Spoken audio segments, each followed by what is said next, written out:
隣のギャングにさらわれたチューさんをロイエが命がけで救い出す。ここまではドラマで書かれた話だが、小説版では冷凍室で凍えながら生きることを選んだチューさんと、手錠をかけられたまま愛する人を救いに行ったロイエの長くて痛くて最後だけ少し救われる話だ。皆さんこんにちは。 BL ホリックのムーニンです。ネタバレを含むのでご注意を。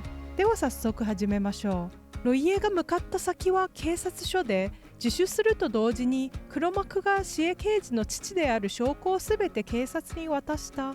その代わりにチューさんの居場所を突き止め、助けに行くことが条件とされた。その努力が実を結び、チューさんがいるのは冷凍工場だと突き止めた瞬間、ロイエは一直線に走り出す。漆黒の闇と極寒の空気の中、チューさんは意識を失いかけていた。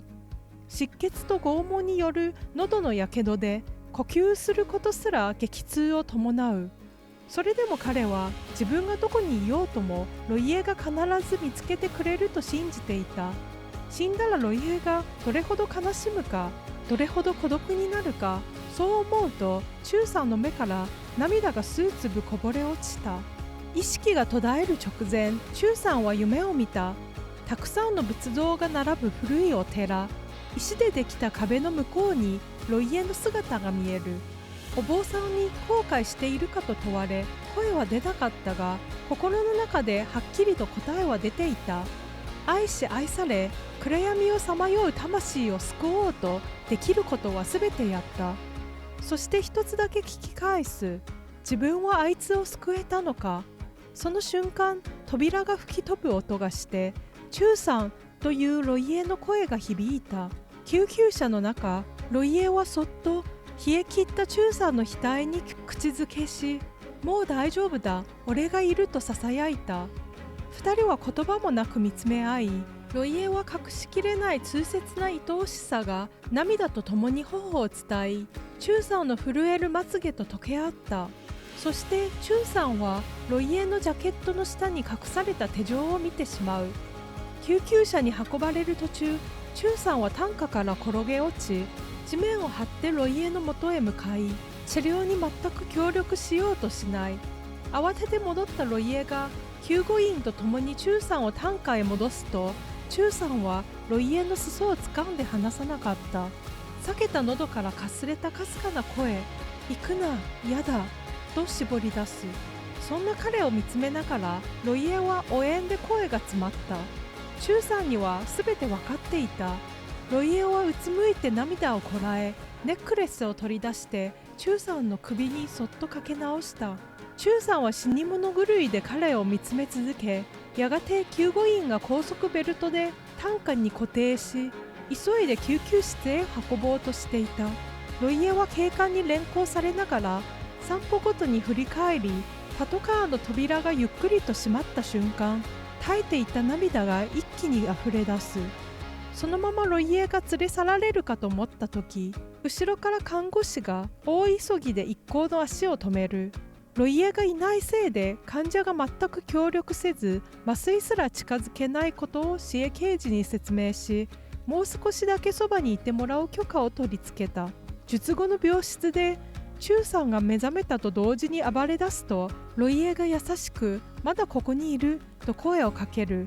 全身を包帯で巻かれたチューさんはその声を聞いてようやく落ち着いた。逃げろと絞り出すようにロイエに訴えかける。そんな彼を愛おしそうに見つめながら、ロイエは首を横に振り、待たないでくれとそっと口づけをした。ロイエの目から涙が一粒落ちて、チューさんの頬を濡らし、別れようという言葉が病室に静かに落ちた。ロイエは自首と汚点証人としての功績が考慮され、有期懲役20年の判決が下った。半年後、獄中のロイエのもとに手紙が届く。封を切ると1枚のカードが落ちてきた。下手な誕生日ケーキの絵と丁寧に書かれた文字、ロイエ、お誕生日おめでとう。それから3年間、チューさんは毎月欠かさず面会に通い続けた。しかしロイエは一度も会おうとしなかった。中さんが諦めて新しい人生を歩めるよう電話も取らず手紙は未開封のまま送り返し続けた。ところがある日、手下から中さんが近々結婚するという話を聞かされ、ロイエはひどく動揺した。それをきっかけにロイエは初めて中さんの面会を受け入れた。金髪青目の相手の写真を見せられた瞬間、胸が鋭く痛む。嘘だろという言葉がロイエの口からこぼれ落ちた。中さんはすでに心が結婚式の準備へ飛んでいったように、嬉しそうに式のことを語りながらその場を去ろうとした。その瞬間、ロイエは気持ちを抑えきれず、勢いよく立ち上がり、嘘だろと中さんを引き止めた。中さんはロイエを壁に押し付け、キスなのか格闘なのかわからないほどの激しさでロイエの唇を噛んで血を飲み込みながら怒鳴った。俺はお前が憎い。また俺に会わない真似をしたら、出所したら犬の鎖でつなぎ止めてやる。死んでも一緒につないでやる。と中さんはロイエの唇を存分に奪った。